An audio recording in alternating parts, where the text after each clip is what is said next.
Hello everyone, and welcome back to the channel, and welcome to another Prehistoric Planet video. Today, we are going to be reviewing the first episode of Prehistoric Planet 2, so let's get right on into it. Episode 1, Islands. We begin 66 million years ago in southern Europe. We can see debris from a storm drifting through a river. We see a little pterosaur on some debris and flying away from a predator lurking underneath the water. A large mosasaur is swimming under the water, waiting to catch a meal. Then we see a zalmoxes on a small little raft. But as the mosasaur approaches, he jumps into the water and quickly makes it onto a larger piece of debris. We learn that he is not alone on this floating landmass, and we see a female zalmoxes. Then we see them floating out to sea. We then see some more small islands that are home to some small hadrosaurs. The hadrosaurs we see are Tethys hadros.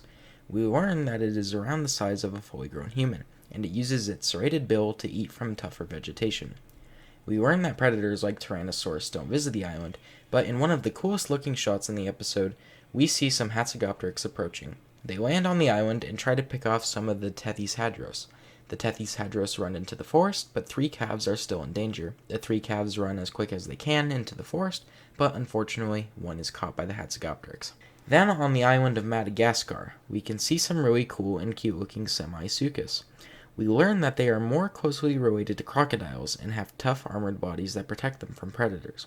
We then see a Majungasaurus female that happens to be blind in one eye. The Majungasaurus charges at the Simosuchus, but they all retreat into their underground burrows. All but one, which has to face the Majungasaurus. The Simosuchus ends up swiping its tail and kicking at the Majungasaurus, which I find really funny and cool. We then see an Adalatherium enter its burrow and protect its eggs, which is a really interesting detail. The eggs hatch, and eventually the cubs get bigger.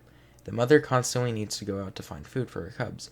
We then see some really cool night vision sequences where we see a snake and potentially the same Majungasaurus that we saw hunt the Simosuchus.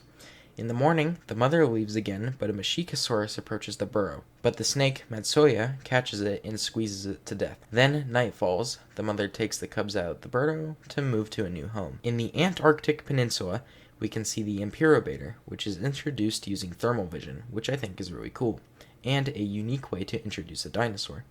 We learn that they are warm-blooded and they have to find food. We then see a small herbivore called Morosaurus. 3 Imperobators chase the faster Morosaurus through the snow and eventually onto a frozen river. Using some evasive maneuvers, the Morosaurus evades the Imperobators, which causes them to give up. Then we see a very small island which is visited by a Hatzegopteryx. It is a male Hatzegopteryx, and he has carried a small Tethys hadros to the island.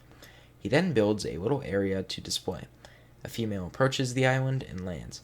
The male shows the dead Tethys hadros to prove he is a good hunter. They both start tapping their beaks together in a synchronized dance, but a younger male shows up. The female flies away, and the 2 males battle. The younger male leaves, and the female returns. The male continues to impress the female and succeeds. The female then flies away from the island, and the episode ends with a shot of a sunset. In the Prehistoric Planet Uncovered part, we can see Dr. Mark Witten and Dr. Darren Neisch, I do apologize if I'm saying those names wrong, talk about Azarchids, which are the group the giant pterosaurs like Hatzegopteryx are a part of. They explain how they are highly capable of hunting on the ground. So, that was episode 1 of Prehistoric Planet 2. I really enjoyed this episode, and I thought there were a lot of really cool and interesting things. I really like the differences between male and female animals. I also really like the introduction to the Imperobator with the thermal camera. My favorite scene from the episode would probably have to be the Hatzegopteryx approaching the Tethys hadros, which I just think looks really cool. So, that is going to have to wrap up this video. If you guys did enjoy, make sure to press the like button and subscribe, and I'll see you guys next time. Goodbye!